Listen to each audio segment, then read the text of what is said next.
নিজেকে আবিষ্কার করেছে যে আমার তো অনেক ক্ষমতা আছে, এই ক্ষমতা আমি ব্যবহার কেন করবো না?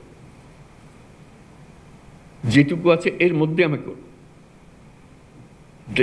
আমি বলবো আমাকে এই দেন ওই দেন, এটা মেরামত করে সব বলতে থাকবো, কিন্তু কাজ থেমে থাকবে না।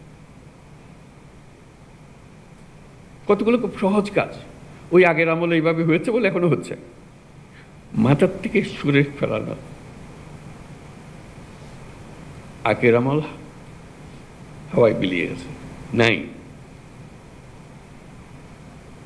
অর্থাৎ আমরা গুহা থেকে বের হয়ে এসেছি 1000 বছর পরে, আর পৃথিবীর সামনে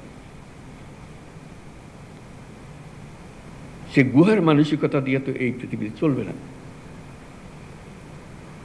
গুহার থেকে বেরিয়ে আসতে হবে।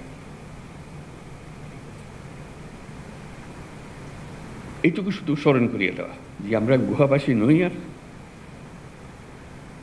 কোনো ব্যাখ্যা দিয়ে কাউকে বোঝাতে পারবো না